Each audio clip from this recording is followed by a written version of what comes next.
for you to be able to build out a personality of some sort and build a consistent image of yourself, it also has to be reflected in the actions that you take as a brand and as a business. So, meaning there has to be an alignment between your why and the business decisions you make.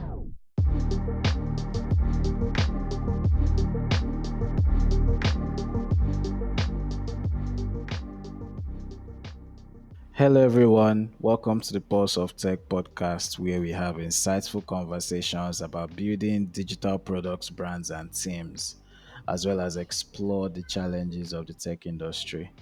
As always, this is Lady Adeniyi. I'm your host, and I'm super excited that you're here today. In today's episode, we are diving into the unique challenges and the opportunities of branding for product led companies. And joining us is Emmanuel Femi-Adejobi, also known as Nuel, who will be sharing his insights on how to build a strong brand identity for your digital products. So, Emmanuel is a brand design and marketing professional with over 7 years of experience. As senior brand manager at Kuda, he spearheads brand management and creative development, executing integrated campaigns that drive engagement and brand growth. Emmanuel has contributed to high impact projects for organizations such as the Aliko Dangote Foundation, HardRock Cafe, Shiro Lagos, Mara, TheYutes, and Jumia Nigeria, helping to shape their brand outlook and experiences. In 2023, he was named one of the 35 outstanding branding and marketing professionals globally by the Iconic Brand Awards. So, welcome to the show, Emmanuel. How you doing? Hey, Lide, thank you so much for having me on the show. I'm doing okay. I'm doing all right. Awesome. So yeah, let's just get right into it. I'm very excited to have this conversation. So, before we go into the meat of things, can you tell our listeners a little bit about your background and and your experience in branding so they can get to know you a bit better? Okay, thank you so much, Lady.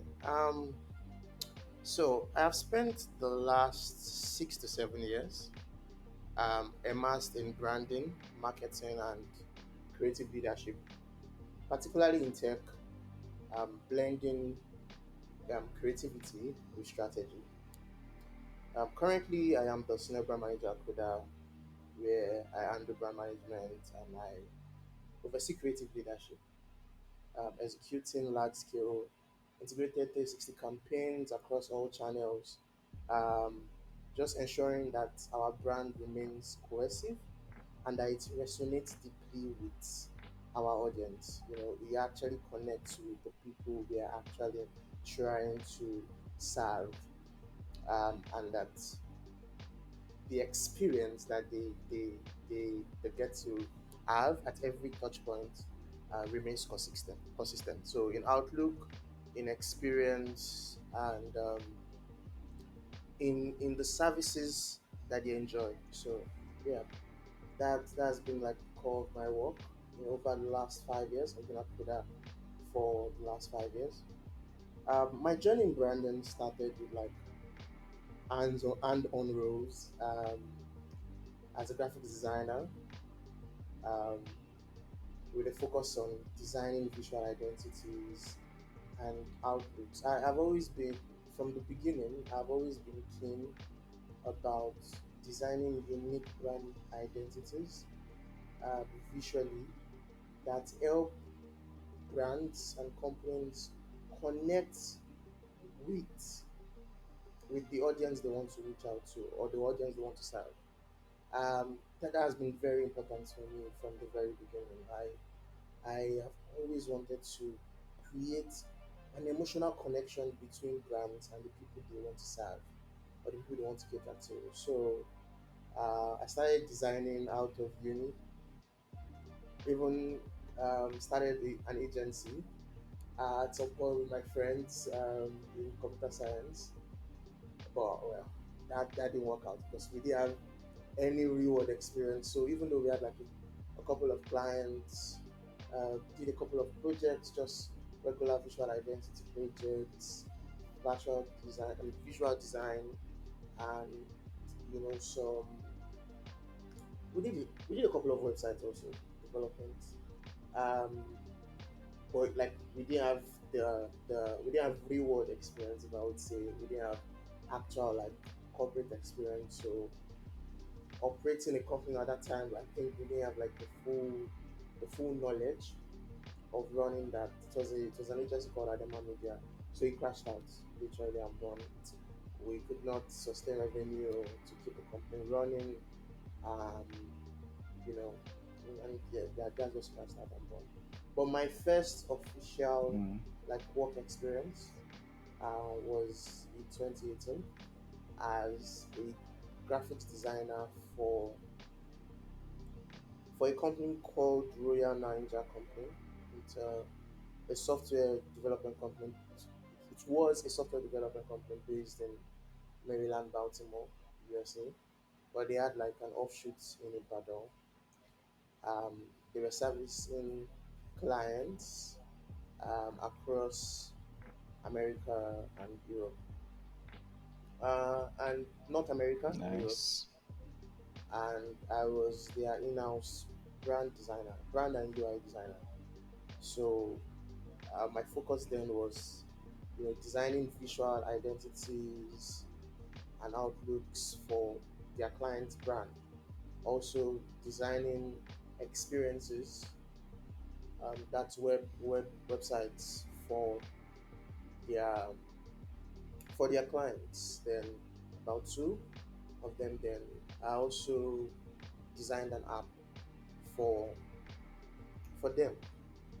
um, in-house app. It was an in-house app. It was about logistics. It was based on like cross-border logistics. It was called TheYutes then. Never really launched, but yeah, it was a really fun experience working on that and designing all of that UI. Then I moved on to TheYutes Pixel, a creative technology company where I designed brand creatives as well as user experience for websites and apps for a lot of their clients in different industries like food companies like Hans and Rene, hospitality companies like HardRock and Shiro Lagos and India, tech companies like GateSpass, Our Solar, amongst others. Um, I then moved to Kuda. You know, where I started as the brand designer in the early stage, like early stage brand designer. I joined September 2019, late September 2019, early October 2019, um, as one of like the first few designers in the company. I think by the time I joined, we were just three. You know, Mm. um, and my primary job was to shape the visual outlook of the Kuda brand. It came at the time where I was looking to own something end to end. Own. So the thing with working with agencies is that you get to work on many clients' projects, but you don't get to actually own something end to end, like from start to finish. Like see it grow, see it blossom into something big over the years, scale up the design system over time. You don't get to do that. So when the opportunity to join Kuda like happened, I was really really excited, and I do say we've been able to do a great job in building that so far. I can attest to Um, that. yeah. Um, the thing that these early experiences taught me was how to align visuals with functionality, and that sort of you know sent that sort of like formed the principles that guided how I designed and in the long run approached branding. And it's two Mm. things. Number one is business strategy. looking for a way to understand, business objectives, what businesses want to achieve per time, and how to use the power of design to actually achieve, those objectives. And the second thing is connection, creating a connection with the right set of people that my designs are meant to cater to or serve or communicate to. Those are like the major principles that sort of shaped. Those are sort of like major principles that have shaped my approach to design and branding. How can I use design? That's when I was a designer to Mm-hmm. help achieve brand and business objectives and connect to the right set of people that the business wants to actually reach. Mm-hmm. And that experience just showed me two things: how the power of design can shape how people engage with and perceive brands. You um, so after I'd spent over like a couple of years designing, I then moved on to strategy. So one of the because strategy was important to me and has always been a principle of my design. It sort of took preeminence in the way I approach design. So I was always keen about, okay, what's the strategic outlook to this design, to this identity I'm trying to create? How does it translate to the bottom line? How does it translate into marketing? How do I communicate? How do I use branding to craft a narrative that places these products in the hands of the right people? How do I use branding to position and differentiate this company from its other competitors? Using the power of design and other, brand elements. How do I go beyond crafting just visual identities to actually influencing how the core identities of brands um, are perceived and what they become over time? So I made the switch just just visually designing to strategy, and that was what led to me becoming brand manager at Kuda, um, and now senior brand manager. Yeah. Awesome, awesome, man. That was there's a lot to unpack there before we even like even even go into other stuff. So there are some things that I pulled out from what you said. Um, Mhm, one of the unique things that you said that I haven't really heard other brand guys speak on is, creating an emotional connection for mhm, clients, like between a client and a business. That emotional connection, you can't deny that a lot of successful companies, they are successful because they have created that emotional connection with their mhm, customers.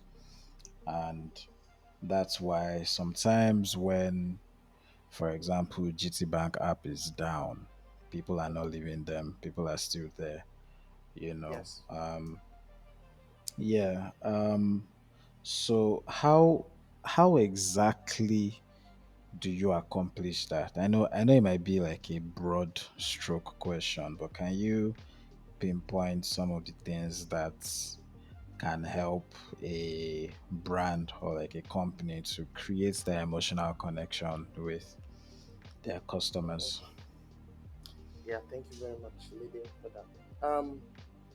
I mean, the most exciting thing about branding, beyond the technical languages, the strategy, the design, the most important thing, the most exciting thing about branding is the ability to be able to create lasting connection between a brand and its audience. That's the whole essence of what you're trying to do. So Seth Godin said that people tend to adopt brands or use brands that they believe share similar values with. It means when you are building a brand, the first thing you have to the first thing you have to define is your why, your purpose. Why are we building this brand in the first instance? What is the essence of this product? The reason why you define that purpose out is because it now serves as the guiding like the guiding principle by which you now start to execute. So starting with the Mm. clarity of purpose is very important.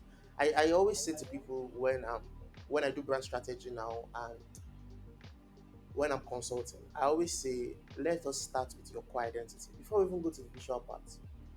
Let us start with your core identity, and at the core of your identity is your purpose. Why? Why do you want to do this? So, because a brand that knows its why will be able to do two things, which which is what like makes up a standout brand. Two things: achieve differentiation and originality. Differentiation and originality. Let us note that for like I'll be referencing that a lot in our conversation. So differentiation and originality, that will help your brand stand out. So if you've been able to define your why, it will help you to it will guide you on the journey of being different and being original. And I know most people might say, oh, especially in tech, like if you are building something, someone is probably doing what you've already done. But you can still be different and original in your execution. So starting with clarity of purpose, that's number one. Define it, write it out, make it plain. The second thing, and I dare say the most important thing, if you want to achieve an emotional connection, is to prioritize the customer. See, trust me, there is no there's no greater there's no greater thing that's important than your customer. If you truly remember what I said, that you know the most exciting thing about branding is its ability to be able to create meaningful, lasting connections between a brand and its audience. And literally, what a brand is what people say about you. That's what a brand is. Like if I want to say what is Lady's brand now, I just have to say, oh, what do people say about Lady? What do people think about Lady? How do people perceive Lady? That's your brand. So if you are building out a brand and you want to achieve emotional connection, you must develop an obsession and a level of intentionality with understanding who your customer is. And what do I mean by that? Understanding their interests, understanding their needs, understanding their wants, and understanding their aspirations. Then you build around these four things. You build around these four things. If you're able to build around these four things, people will start to see themselves in you, and there will start to be a form of connection, a form of relatability between the brand and them. And then they would want to stick with you through thick and thin, because now they see an element of themselves in you. They feel seen, they feel heard, and they feel valued. Yeah. So you mentioned you need to build around their needs, their wants, their aspirations. Yes. Was there anything else I missed, or just those three things? No, it's four. Interests, Oh yeah, needs, interests. Okay. wants, and aspirations. Yeah, That's this good stuff. so that's step two. I have like a five-step framework that I use. Okay. Go on, um, go on. but they're just top three. The third one is consistency. Hmm. Consistency. You have to be able to develop a strong visual identity that is consistent. A strong visual identity that is consistent. I won't want to go. I don't want to deep dive into that for now. Um, but yeah, a strong visual identity, and it has to be consistent across all your touch points. You use the same colors, same type of Yeah. fonts. You don't just leave it to chance. You actually have to be intentional about it. And this Yeah. part connects to prioritizing your customer. This part I'm about to say. Use language that actually resonates with how your customer will speak or how your target audience will speak. Talk like your customers. And I feel like this is one point where people miss it a lot. You start, especially tech companies, you start to see tech companies use bogus language, technical jargons. Now, if you start to do that, you will miss out. You would, your customer won't feel connected to you. Speak like them. Speak like them. Um, and use a tone of voice, develop a tone of voice that sounds like your customer, but is also flexible to different contexts without losing your brand essence. If you understand what I mean, develop a tone of voice that sounds exactly like your customer, and make sure that it can be flexible enough in different contexts while maintaining your brand essence. Now, what that means is people sometimes think tone of voice is all about English. No, there are times where you should be able to speak pidgin. If honestly, Yeah, yeah, yeah, yeah, yeah.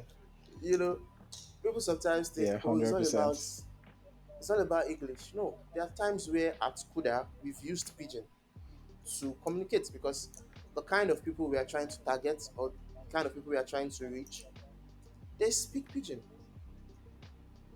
So Yeah. you should, and we've been able to do that without letting go of our brand essence. Brand essence in as in the way that we communicate what we are trying to offer them,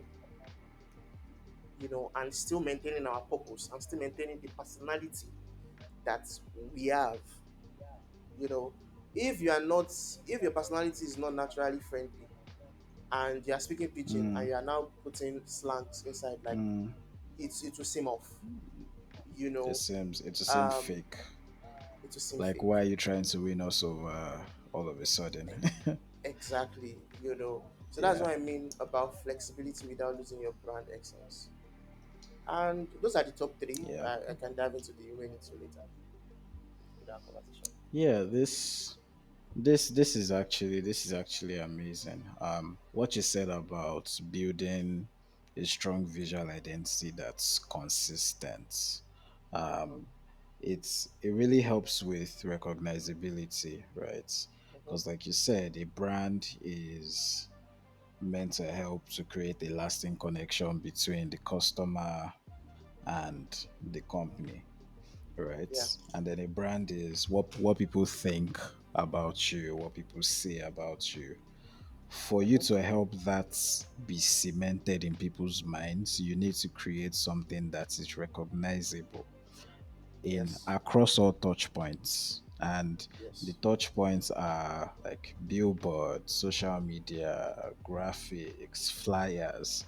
Like once I see a flyer, I know, oh, this is a Kuda flyer, because there's a very Yes. specific design language that is being used. When I see an animation online, without even Mm-hmm, seeing who posted it, I already know this is a Kuda animation, because the colors are being used, the art style is very unique, and that helps, to cement in people's mind that okay, this is when they think about it, there is that visual aid that helps them.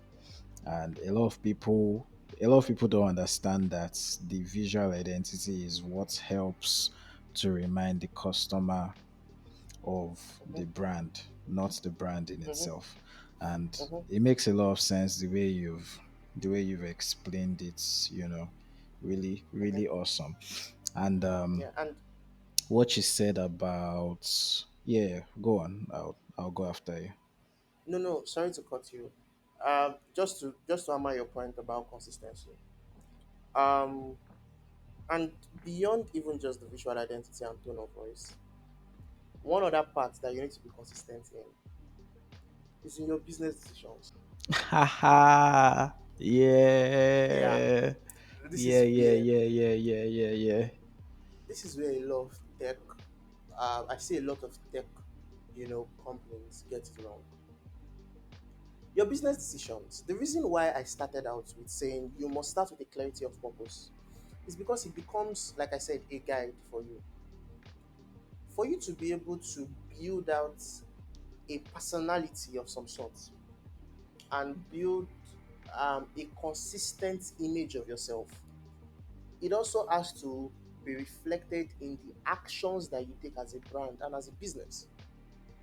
So, meaning there has to be an alignment between your why and the business decisions you make always.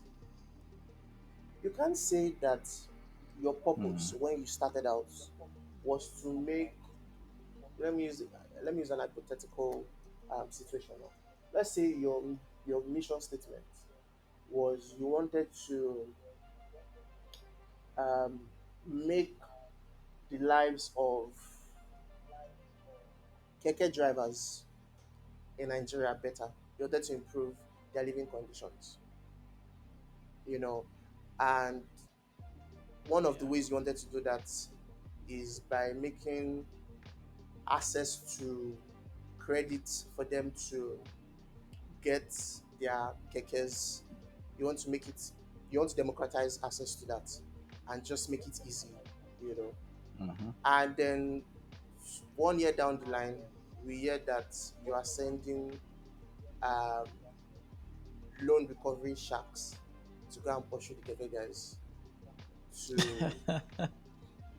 to recover the keke.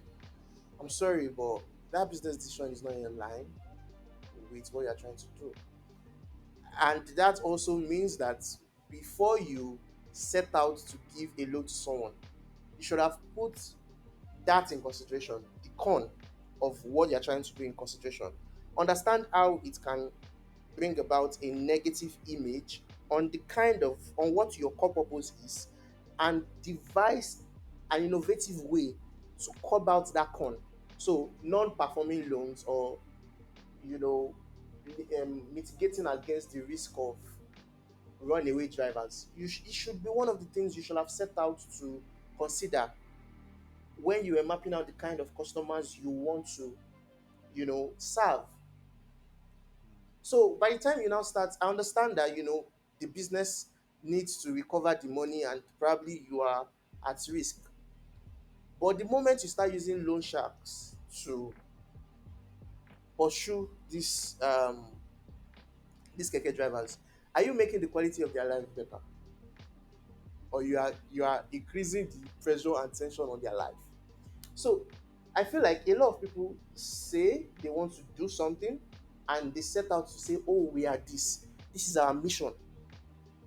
And when they actually now get into it, they're like, oh my God,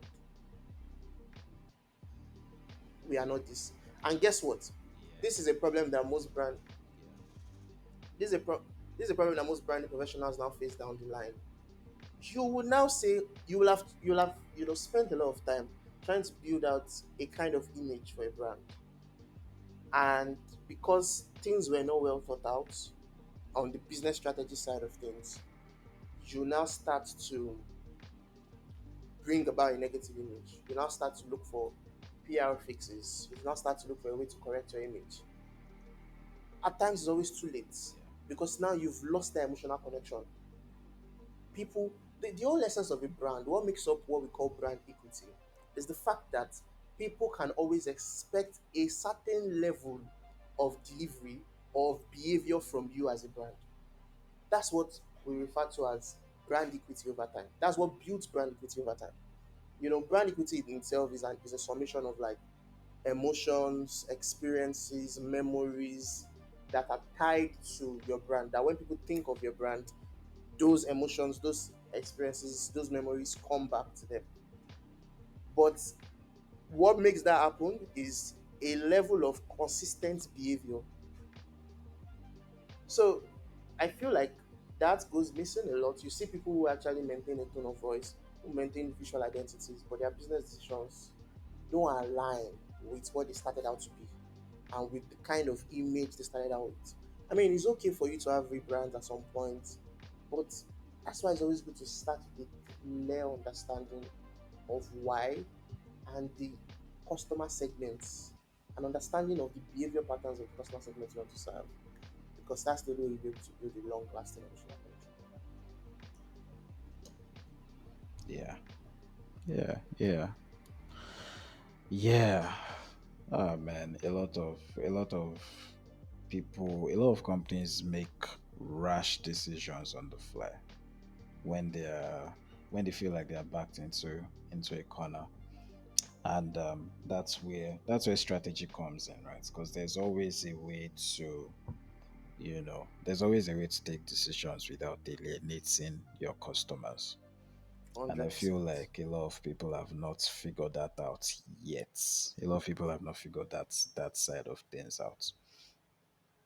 Yeah, Um, 100%. yeah, another thing you said that resonated with me. Another thing you said that resonated with me a lot was within the tech space, a lot of companies do the same thing. It's fine, but Mm-hmm, there still needs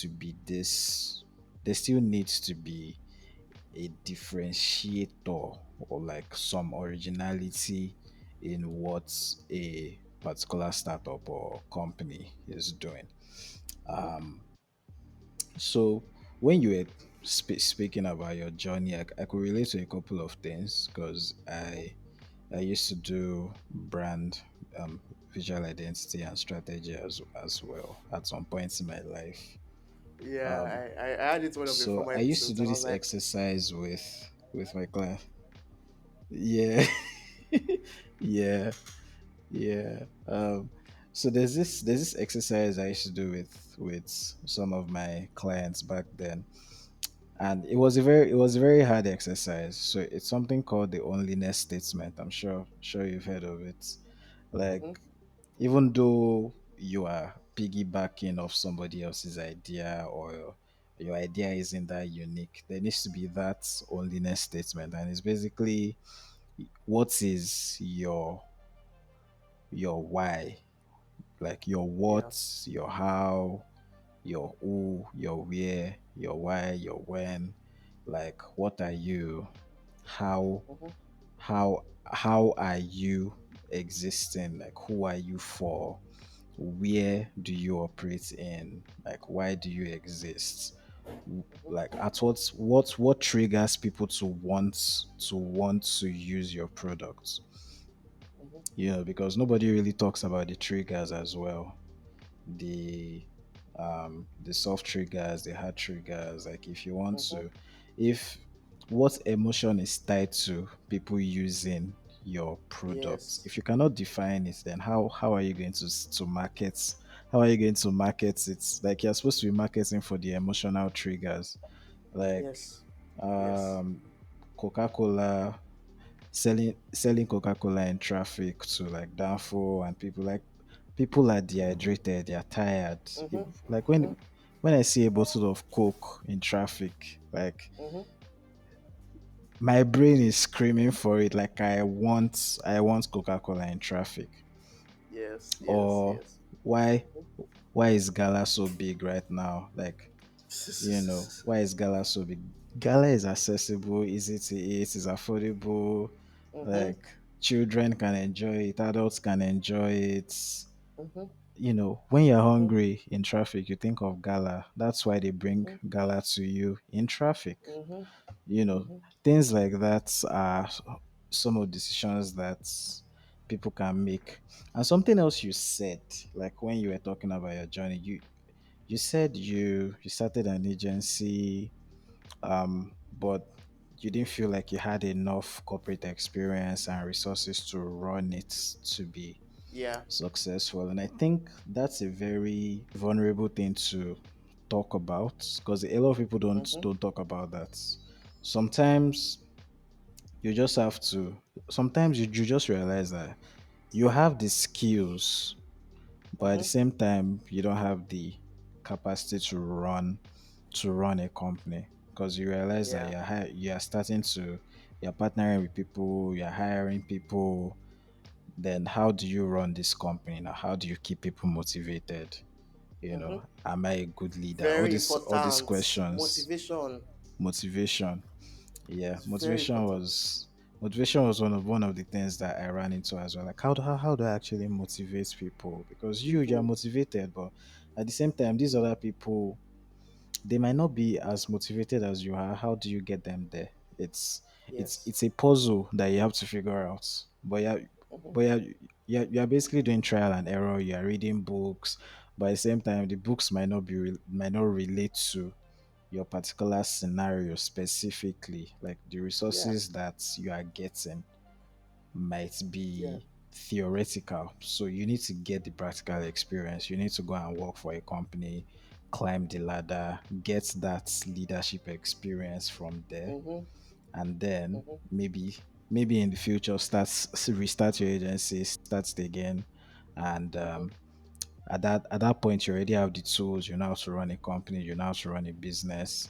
You Mm-hmm. basically a lot of people don't talk about it enough because really working for somebody else is essentially they are paying you to learn how to run an organization. Position. You can Yes, like in your 100%. position now, Mm-hmm.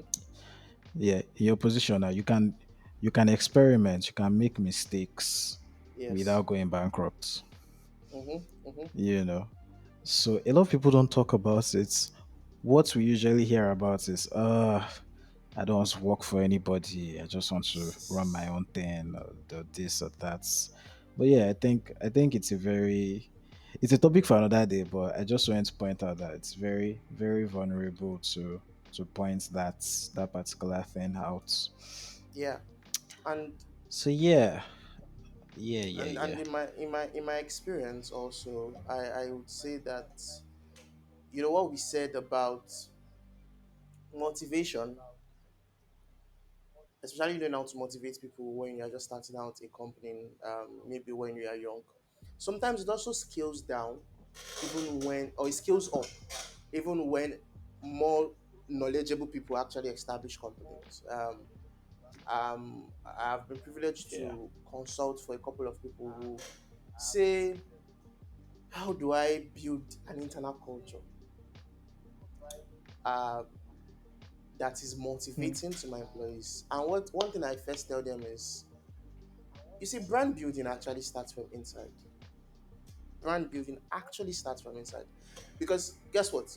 It's not just your audience alone that your external stakeholder that your audience, your internal stakeholders, your employees, even your investors, your board members, they are also people that you have to build a connection with.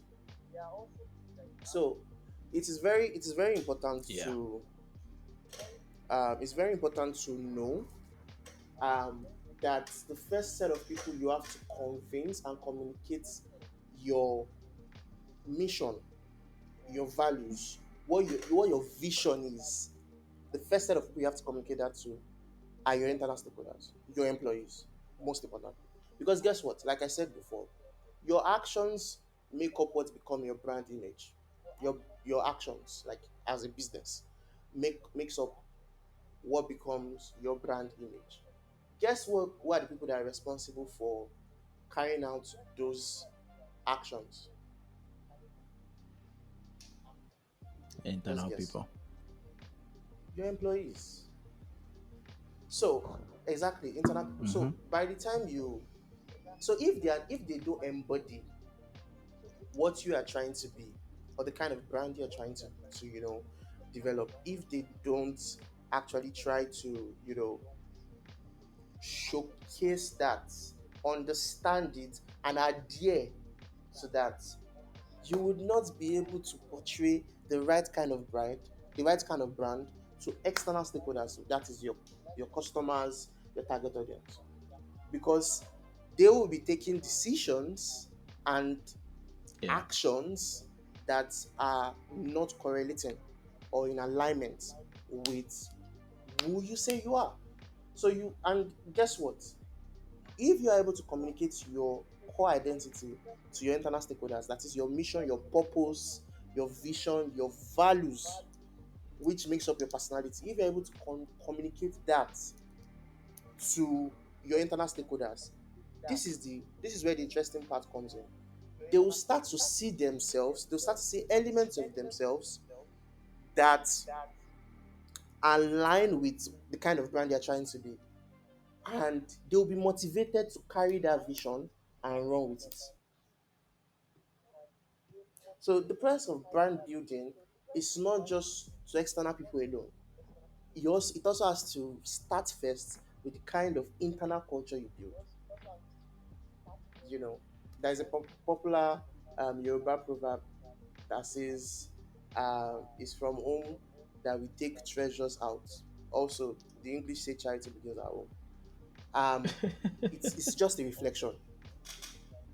It's a Yeah. reflection. It's a reflection. Yeah. This makes a lot of sense, right? Mhm, Communicating the brand to the internal stakeholders, to the employees within the company, they need to embody that brand. Because if they don't, how are they going to produce work that would mhm, lead to the products that people are building, right? mhm, mhm, The product design team needs to understand the brand. Your back end, your mhm. front end, your product managers need to understand the brand. The CEO needs to understand the brand. The founders, Very the important. marketing people, the sales people need to understand it. Very important. Very, very, very important. Like there needs to be that, shared consciousness. Well, Mhm. if you worked for a lot of companies, that word is very, very important. Shared consciousness, very important, because the whole company Yes. has to move forward as an engine, right? And everybody needs to Yes. be able to be work in an efficient manner. But yeah, Yeah. let's move on to another question. Um, how do you so regarding product-led companies like tech companies, Mhm.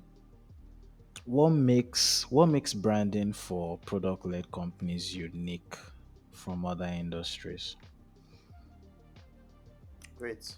Now, so when you say product-led companies, let's start with that. What does that mean? So obviously, you're talking about the kind of model that the company is prioritizing.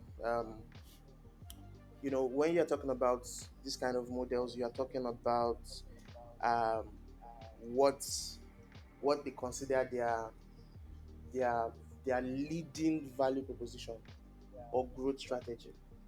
Now, for product-led companies are companies that the product itself is the primary driver of growth, user acquisition, and customer retention. It Yeah, means that branding for these product-led companies literally means that the product itself is the brand. The product itself is the brand. It means that the yeah, product is the first touch point that the customer gets to interact with, even before they get to, interact with things like the the marketing message, or you know before they get to take to interact with like storytelling or aspirational messaging. What they interact with first is the product. Now, what that means is that the product is the primary driver of your brand experience. It means the product must be functional. It must work. It must work. The product must do what it says that it is designed to do.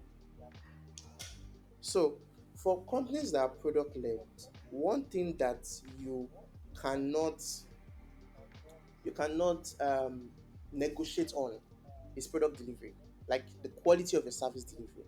You cannot negotiate on it. You have to, because that's literally who your brand is. If your service is failing, you say you are a product led company, and you're always having downtimes, that's the kind of brand you have. You are. That's the kind of personality that you have.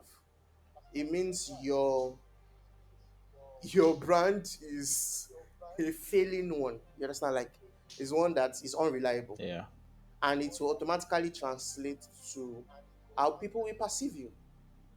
So, if you want to be a product-led brand, or if you want to be a product-led company, or if you are a product-led company, first things first that you must prioritize is the functionality of your product. How how it works, like if it delivers on the value. One, number two, things Mm-hmm. like the design of the product. It has to be so intuitive, and it has to be seamless, such that the user can be able to relate to it. It's very important. Very important. It means that onboarding must be very seamless. Performing actions on it must be very seamless, because in this case, your user experience is equal to your brand experience. Your user experience is equal to your brand experience. It also means Exactly. that things like customer support must be top notch. Like, if customer wants to reach Yeah. out to you, they must be able to reach you. They have issues, they must be able to reach you. The second thing about product-led companies is your offerings must be designed around the actual needs of your customer. If you say you're a product-led brand, you must ensure you cannot afford to get it wrong. You must be you must be developing what the customers say they actually need. Like, you must be meeting them at their pain points. You must be meeting them at their pain Yeah. points. Very important. You know, And they need to um, understand just from just from looking at your website, they need to really yes, understand how you can solve their problems, or they're not going to even sign problems. up at all.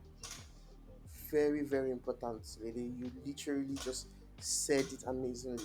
Like, you must, because what happens is your customer experience is what drives retention and drives advocacy, which now leads to, word of mouth growth. For product led Mm-hmm. companies, they prioritize word of mouth growth, which is very good, which is an amazing, way to grow, because what it means is you have things like, permit me to go a little bit technical here. You have things like lower customer Mm-hmm. acquisition costs, you have stronger customer loyalty, you have built-in virality, because referrals program, organic sharing, you are turning your customers to Mm-hmm. actually influencers for your business. Yes, and they're advocating for you everywhere, Yeah. talking about you everywhere. And Mm-hmm. with doing this, you're able to scale. You're able to scale.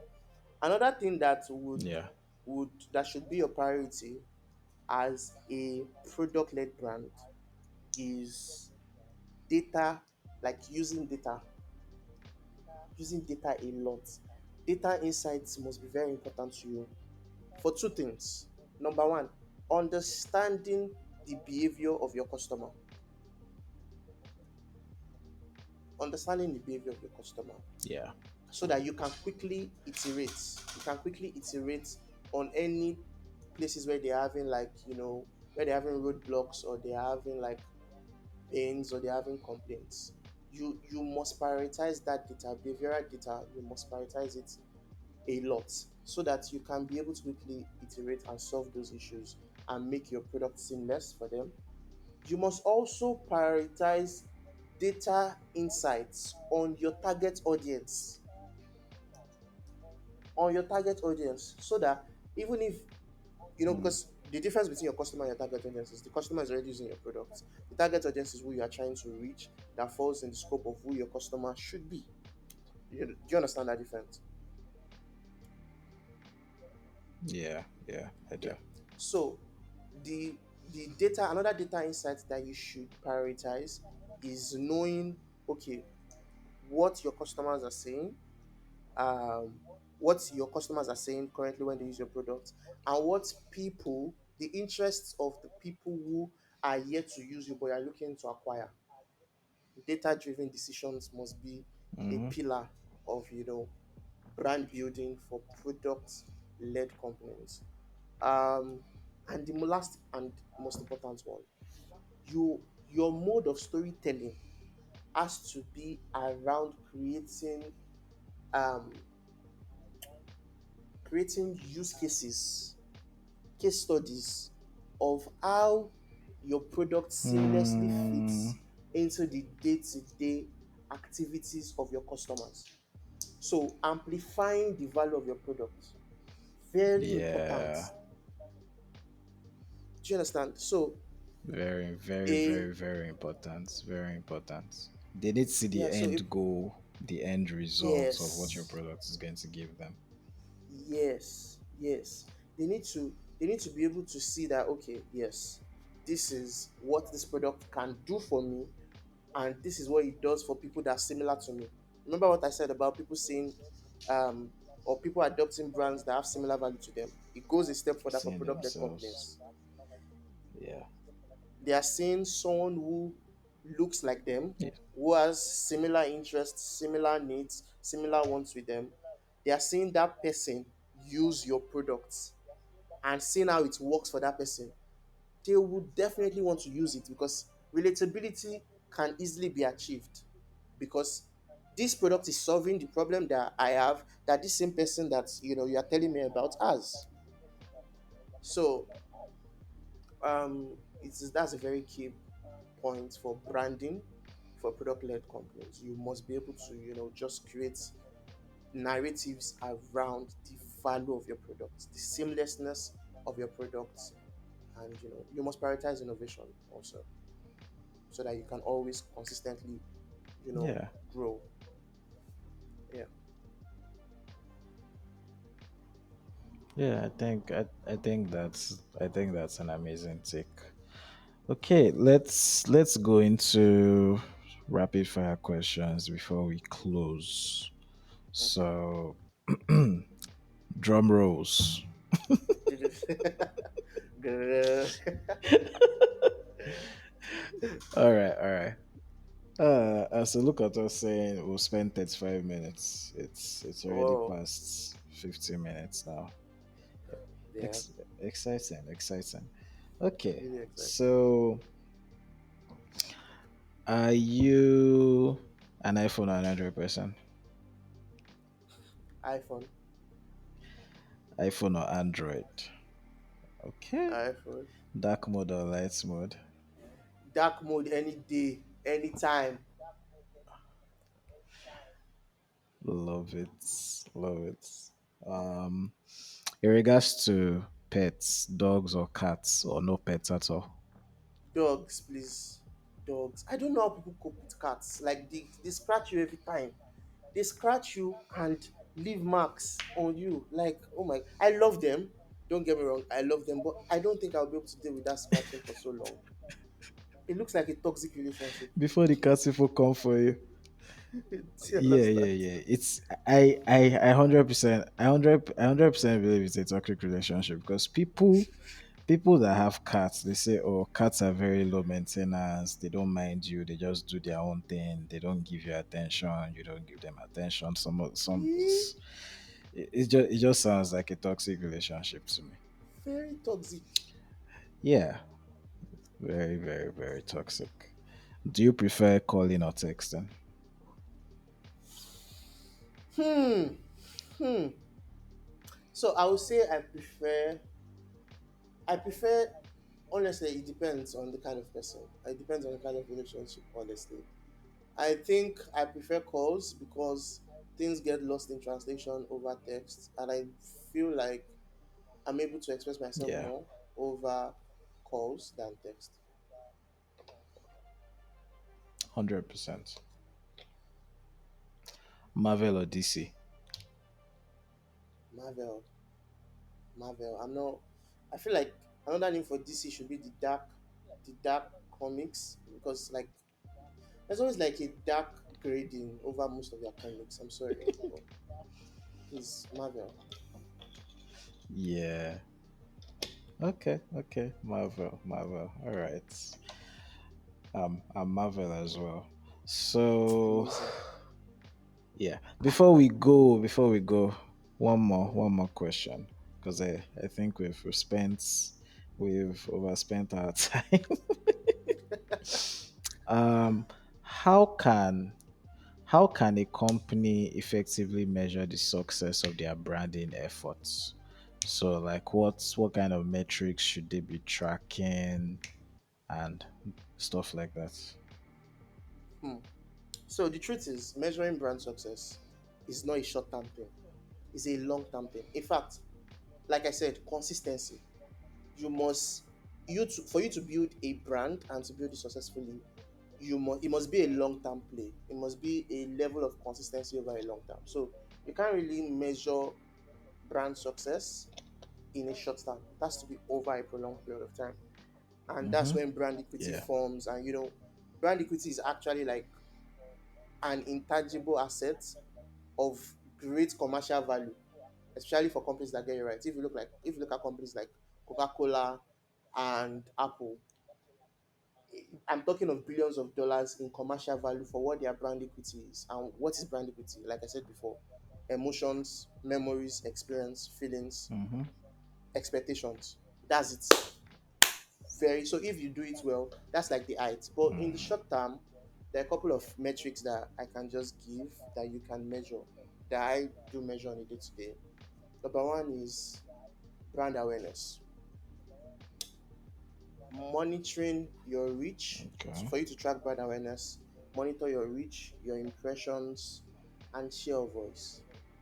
You can look at how far your content goes on social media and use that to measure your reach, measure your impression, Mm, measure your share of voice, both online and offline.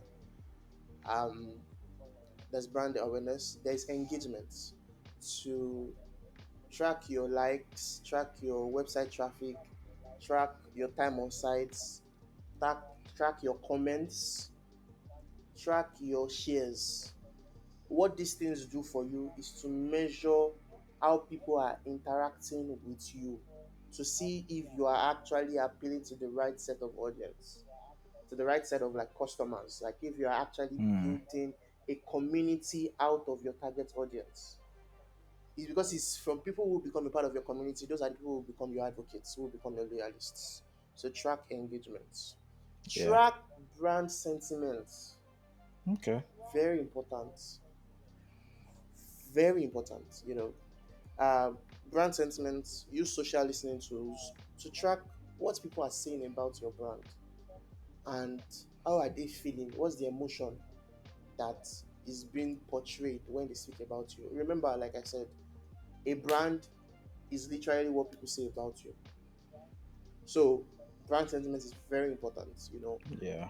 Part time being able to say, okay, this is how people are feeling about us. You can use a couple of tools: brand watch, Mm, sprinkler, melt water. Yeah, a couple. Then the last okay. two: customer advocacy, retention, and usage. I combined those three just because of time. So customer advocacy, you use tools like your Net Promoter Score. You use tools like your CSAT survey to just check, okay, Okay. how likely are people to recommend my brand or my product to other people. You check how many people like are using you, like active usage, month to month usage, DAUs, MAUs, monthly active users, daily active users. You check that out.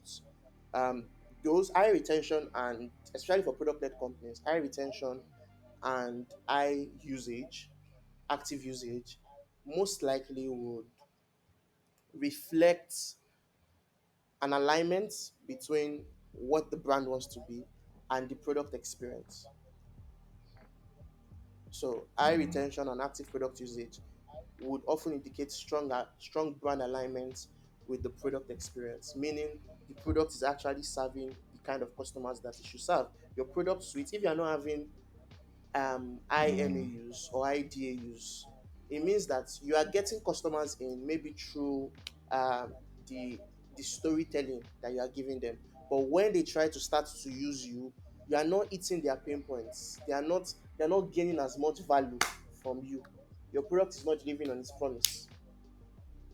You know, um, yeah. Yeah. So to interject a bit, when you said MAUDAU, some people might not know what that means. It's monthly Yes. active users, daily active users. Active users. Yeah. Yeah. Just wanted to just wanted to point that out. Yeah, Very important. this is awesome. This is like I didn't even think of it this broadly. So you mentioned something under brand awareness. You mentioned something about share of voice. What is that? So So you share said of voice. for brand awareness, you need to monitor your reach, impressions, and share of voice. What's share of voice? So share of voice basically means it measures the percentage of brand awareness that is, that you can attribute to your brand in respect to your competitors. It means in comparison to your competitors, how popular are you in comparison to them? Who is more popular? Okay. Like market share, but in terms of voice. Yes, but in terms of voice. So, um, what who is more? How will I say it? Who are they talking about more between you and your competitors? Who is being talked about more? Who has more recall? Who do people start conversations about more? You understand? That's share of voice. So Okay, yeah. okay. I think that's the best. I think that's the best way to explain it. Who is being Yes. talked about more where in comparison to the competitors. Yeah, Yes. that's interesting. I've actually never heard of it, but I think it's an awesome metric to track. But Yes. yeah, this is super amazing. I said this was the last question, but I just remembered No problem. for the folks that are just starting out in branding, what advice would you give to them? Thank you very much. For folks that are just starting out in branding, develop an obsession for the customer. If you want to be successful as a brand professional, remember I said branding is all about creating a connection, meaningful connection, relatability between your brand or the brand you're working for and your customers. It means that for you to be a successful branding professional, you must be intentional about understanding your customer. You must be passionate about it. You should be looking for ways to know your customer better. Very important to understand your audience. Very important. You must have a level of obsession with that, because that is then and only then will you be able to develop brand strategies that actually convert, that that customers would see a brand and say, nah, I have to use this brand, or I have to adopt this brand. It means you've been able to touch something. You've been able to make them see themselves in you. You've been able to make them feel valued. You've been able to make them feel seen and heard. So if you have this level of intentionality about the customer, trust me, you will be successful as a brand professional. You would. If you are very intentional about seeking out the customer, knowing who they are, speaking to them, talking to them, understanding what their needs are, what their wants are, where are they having pain, understanding how they use your product, how they interact with similar brands that are similar to you, just developing an obsession about your customer, you'll be successful as a brand professional. That's number one. Number two is master the Mm, fundamentals. So, as much as possible, learn the principles of storytelling, learn how to craft narratives, learn how to communicate your brand. If possible, learn the principles of design, so that you can know how to create a visual outlook for your brand that is consistent across all touch points. Visual. I'm writing a blog article. By the way, my blog is coming soon. I'm writing a blog article on the power of visual design. and how it goes beyond just, oh, shebi is just to design. No, it goes a long way in shaping your brand image, and in breaking even down even in breaking down barriers of trust.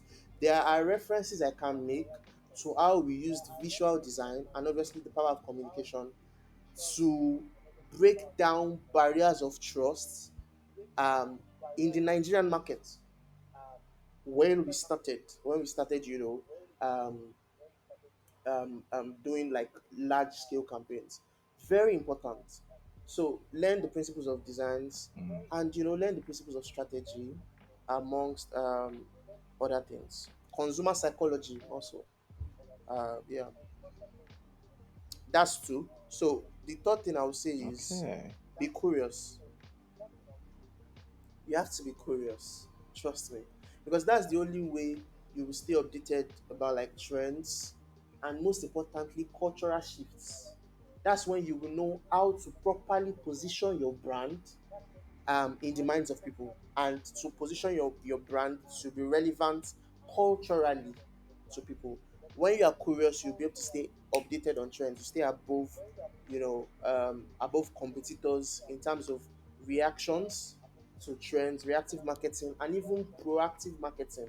In the sense that because you are curious, you already see a pattern that is forming, and you can be able to position your brand and your company to take advantage of that, to have a greater share of mind or brand recall in the minds of your Mm, customers, especially for trends and cultural shift that pertain to them. hmm. Okay. Then I think that's very insightful. then the last one is just focus on originality. Try to be original. Try to be original. Don't be scared to experiment, because the truth is the some of the biggest brand lessons are actually from experimentation. I can't go because of our time. I can't go into like examples. Some of the biggest and the best brand lessons all came from experimentation. So focus on originality, experiment as much as possible. Don't be scared to fail, and keep learning, keep learning, keep learning. Yeah. Okay. Okay. That's very insightful. Thank you so much, Emmanuel. I Where should can thank people you. reach out to you? I know you mentioned there's a blog. Let's Yeah, come. thanks. You're welcome. You mentioned there's a blog coming. Like, what's the domain name? Like, can people reach out to you on LinkedIn, Twitter? Where do you feel most comfortable for people to reach out to you to learn more? I would say Instagram and LinkedIn. Instagram and LinkedIn. LinkedIn first, Okay, then Instagram. LinkedIn first, then Instagram. Because my Instagram is, I'm a man of many personalities, of many interests. So if you go to my Instagram, you'll probably see a lot of things about music first, before you see anything about branding. But I'm working on that. But yeah, LinkedIn first. LinkedIn. it's LinkedIn fine. first. We are human beings of multiple interests, so it's fine. Yeah. Yeah. So Instagram, LinkedIn. What's your Instagram handle? At Nuel Beats. I mean, I said it. At Nuel Beats. Oh, yeah, yeah, yeah, yeah. Okay, okay. All right. That's fine. That's fine.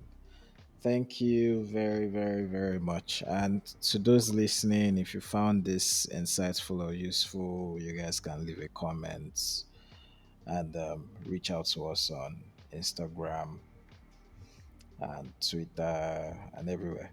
All right. So thank you Thank you so very much, much. Emmanuel. Have an amazing day, and let's do this again some other time on another topic. Thank you very much. I can't wait to speak to you very soon again. All right, man. This has been very insightful, and Yeah, I hope people just learn a lot from yeah, it this. was And fun.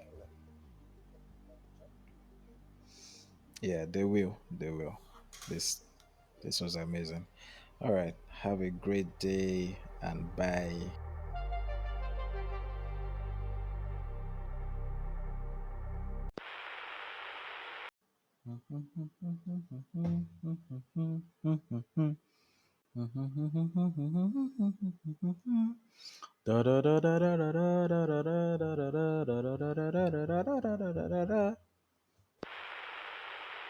Oh yeah, I think your network gave up at some Mine. point. Hey!